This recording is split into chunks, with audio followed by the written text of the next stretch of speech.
We've been seeing dramatic scenes unfolding in Paris, a northern suburb of Saint Denis, a teeming quarter with a large immigrant population this evening. And armed police carried out a deadly swoop on apartments in that area with the mastermind of Friday's terrorist attacks in Paris targeted in that raid. A lot of breaking news out of France today. Let's go live to our Kwon Jang in the newsroom.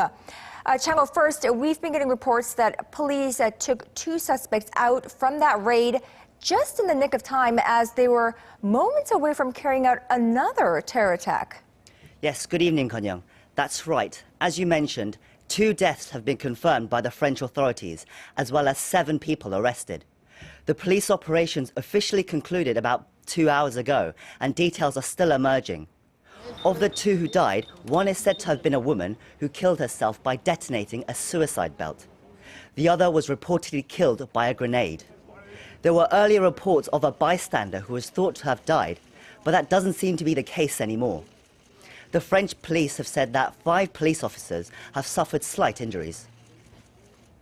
Well, Chang-ho, French media report that what led the authorities to the raid operations today was, in fact, a cell phone at the site of one of Friday's shootings.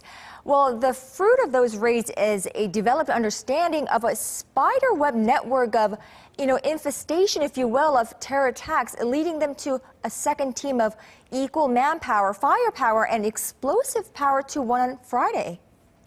Sure, as you previously mentioned, investigations led the French police to an apartment building in Saint Denis, a northern suburb of Paris. That's only 2 kilometers away from Stade de France, one of the targets on Friday's attacks. People in the area were woken up at around 4:20 a.m. by sounds of gunfire and explosions, which continued in bursts over the next 3 hours.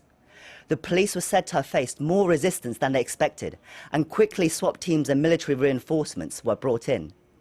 Local residents were evacuated, while others were advised to stay indoors and away from windows. Chang-ho, have the authorities identified the suspects and the mastermind behind the terrorist attacks? What about their whereabouts? That has yet to be confirmed by the French authorities. Initially, it was thought that the police targeted Salah Abdeslam, one of the attackers on the run after Friday's shooting, in addition to another accomplice who had been spotted in the video footage in the same car with Abdeslam, and also Abdelhamid Aboud, who is said to be the mastermind behind Friday's attacks. Until today, Abdelhamid was thought to be in Syria, and it was a surprise to many when sources suggested that he was the target of today's raid. Whether any of these suspects were those killed or arrested is not yet known. Connyoung? And the French president having made clear that they are at war and that the French people can expect to see more of what they saw today in the next few days. Thank you, Chang-ho. That was our Kwon Jang live on what's unfolding in Paris.